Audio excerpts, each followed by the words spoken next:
What's up? I'm Dan Fredenberg, and this is for realestateisascam.com. Is real estate a scam? Well, it's in favor of the government, that's for sure. But my question for today is real estate recession proof?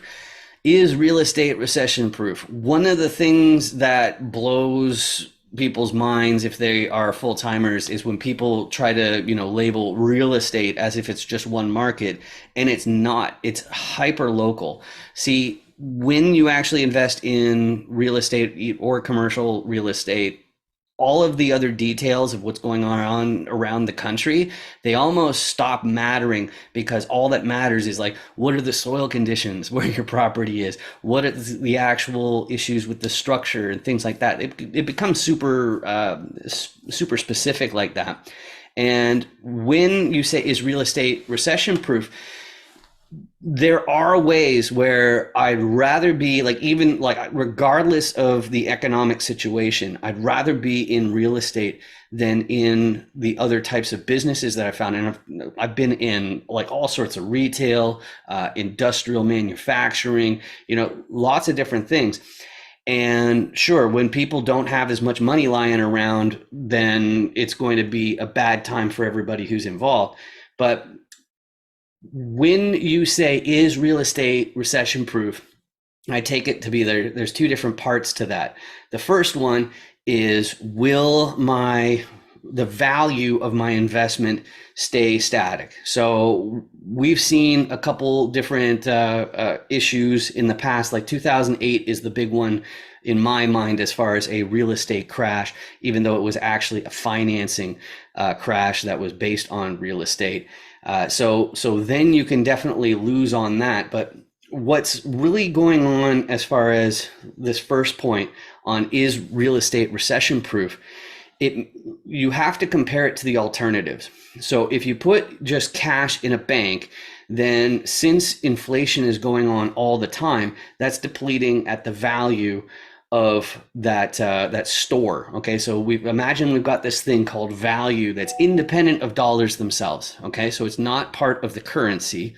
Okay, it's something that's value. So like, you should be able to pick up your value from this type, this asset class, and then put it into other competing ones with very little difficulty. If you can make that little mental hurdle, then you can start to understand it in the context of like currencies. So do I store my money in US dollars? Do I put it in British pounds or euros or Chinese yuan or Japanese un or whatever it is? All of these different currencies are going up and down all the time. And so they're a store of value. But all of them are also subject to inflation. So that means the purchasing power will go down. It means if you buy something, if you have two $100 bills, and one of them you put it on your kitchen table and you leave it there for a year, the other one you deploy, the other $100 bill you deploy into an investment that keeps up with inflation. Let's say that it's like around these days here, around like 7%, something like that, because it's the beginning of 2023.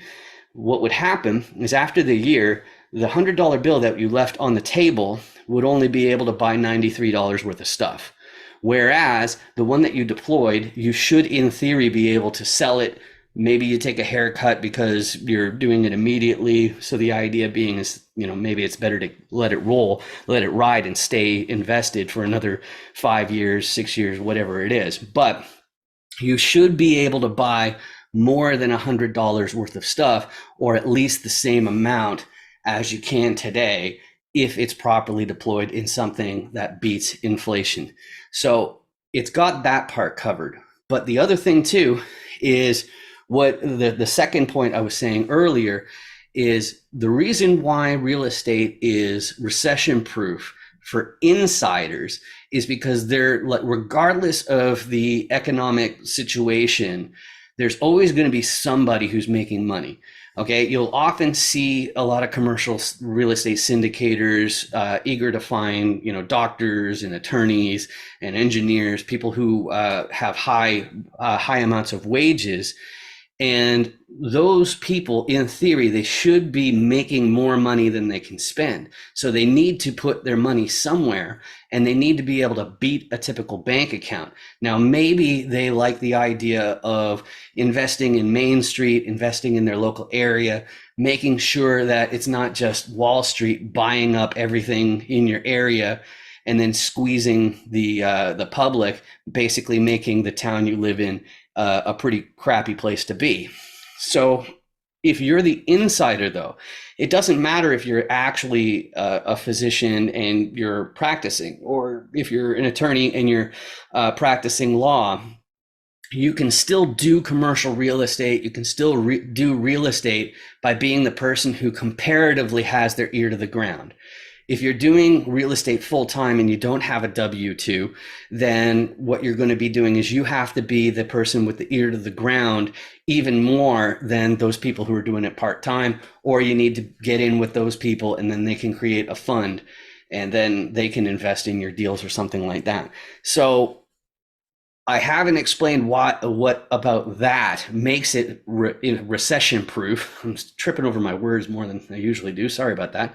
But anyway, the people who, when you're networked with enough people who are making more than they spend, it means that they have to make acquisitions. So all you have to do is be able to find, basically you're a curator. I like to use the word curator like at an art museum, which is where the person who has to choose which pieces of art end up on the wall and which ones stay in storage, and to make different themed exhibitions and things like that. So as a curator of these different properties, or more accurately the sponsors, like me for example, I'm from the internet, so I have to make sure that I'm vetting all sorts of active sponsors, the actual people who are doing it, and I'm trying to find out like what are the opinions of people who have invested with them, and just put in the time that a typical person can't do. So that is how I am finding out who I want to work with personally. And so there's a strategy all baked in, all when I'm just trying to explain whether or not real estate is recession proof.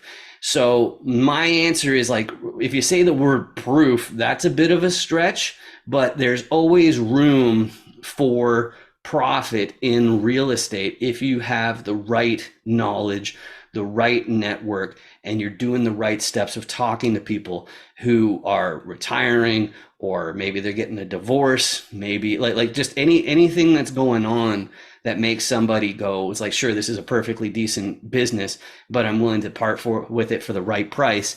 Then the insider of real estate just has to know enough people who are interested in taking over the business. So this is for realestateisascam.com. I hope that wasn't too convoluted, but realestate.com has more videos of basically my takeaways, learning commercial real estate, getting into this business, making some deals.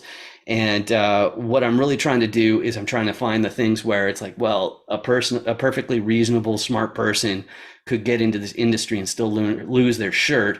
But then I emphasize what full-timers do to make sure that that doesn't happen. So thanks for watching. Please do hit the subscribe button. I really appreciate it. All right, bye.